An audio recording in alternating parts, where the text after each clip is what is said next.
This February is a time of deep sorrow for us, for all the people of Khojaly. Then they entered the town. We fled under a bridge, through the space between two rivers. That winter was especially harsh. It was a terrible situation. We climbed through the forest, but the snow was relentless. The voices of elderly women, children and men, everyone supporting and helping each other as we move forward. As we moved toward Garagaya, the massacre intensified. A city erased in one night.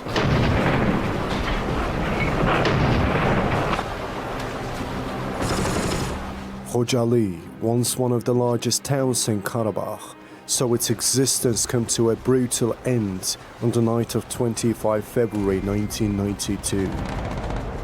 Armenian armed forces, supported by the 366 Motorized Rifle Regiment, surrounded the town. As residents fled into the forests and fields seeking safety, the freezing winter and relentless gunfire turned their escape into a massacre.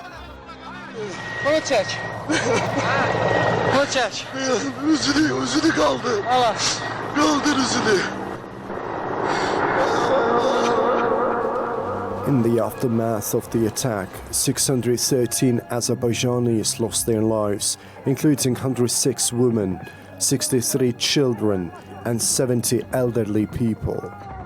Thousands suffered severe injuries, hundreds were taken hostage, and many remain missing to this day. The events in Khojaly are not just a dark chapter in Azerbaijan's history. Under international law, such acts constitute war crimes and crimes against humanity. Those days are unforgettable. I left in January. From 1988 to 1992, we suffered immensely. That night was tragic. I lost 10 family members. I still don't know the fate of 4 of them: my father-in-law, my brother-in-law, my son, my husband.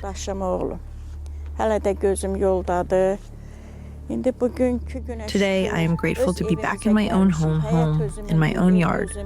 Thank God, as well as our neighbors. It is home for all of us. 14 of my family members were martyred. The homeland is more precious than anything. They died for their homeland. According to the 1948 Convention on the Prevention and Punishment of Genocides, genocide is defined as acts committed with the intent to destroy, in whole or in part, a national, ethnic, racial or religious group. The Khojaly massacre meets these criteria. Yet, decades later, the world has still not fully recognized this atrocity. What happened in Khojaly is a series of crimes, heinous crimes, both under international law and under national law. And what makes them specific is that they were committed within the context of armed conflict. So they qualify both as war crimes and crimes against humanity. So above all, the massacre in Khojaly, there is a reason to say that there was a genocide. If you analyze those who were killed, the bodies, which there are many evidences are collected, they were elderly people, children, many of whom were infants, women, some of whom were evidently pregnant. So that makes those crimes are even more aggravated factors. This was not the first such crime, nor would it be the last. History has repeatedly witnessed such tragedies. In the sweltering days of July 1995, The town of Srebrenica in Bosnia and Herzegovina became the site of one of Europe's darkest tragedies. On 11 July, Bosnian Serb forces overran the UN-designated safe zone. In the days that followed, more than 8,000 Bosnian Muslim men and boys were systematically executed. These two cities should be talked about a lot of more and at the international level.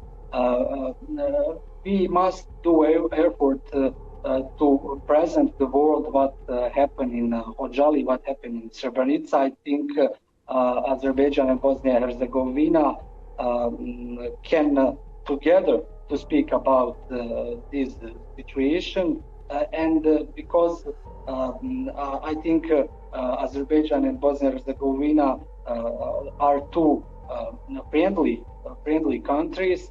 Bosnia and Herzegovina government, if you know, in the past support resolution of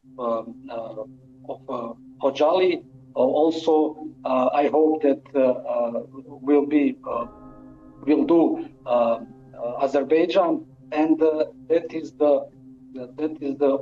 our opportunity to say the world what happened in our city and our countries.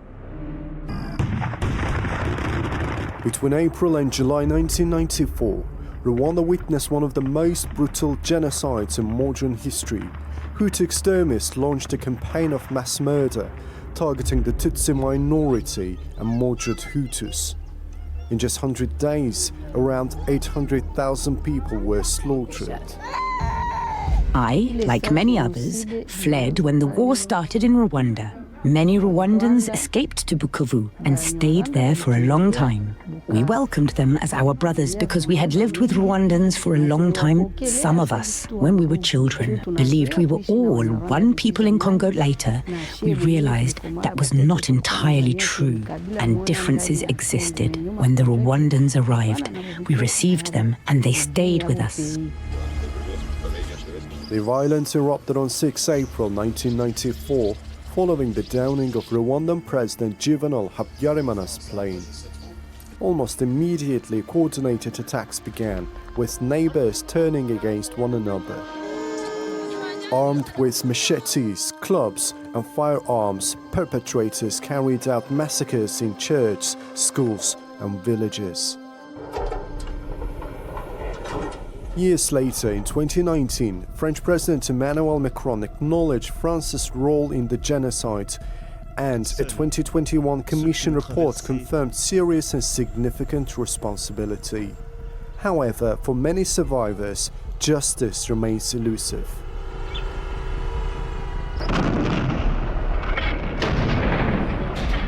The Holocaust remains the most harrowing chapter of the 20th century.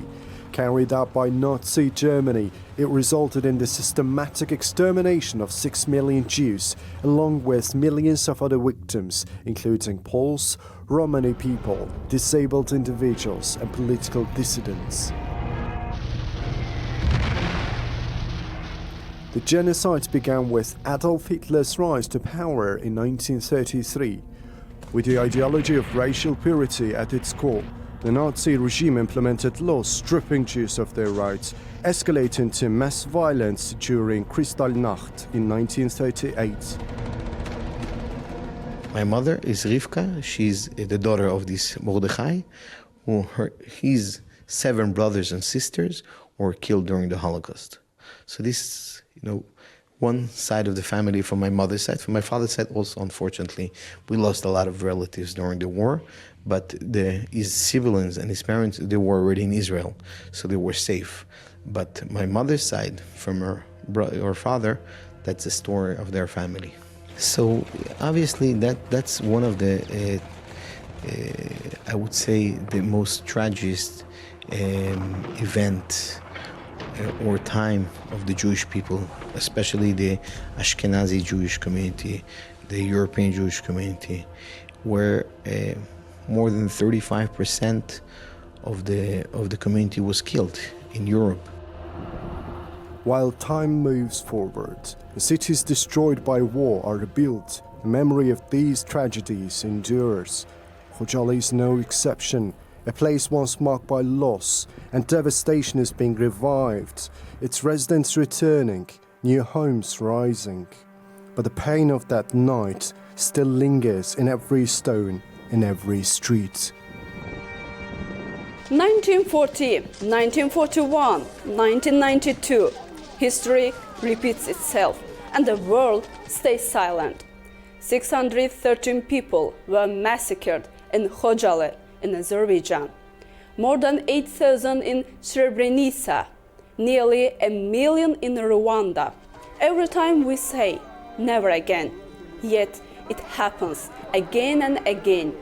Genocides don't happen only at the hands of killers, but also through the silence of the world. The real question is, will we stay silent this time? Forgetting means accepting. Let's not forget.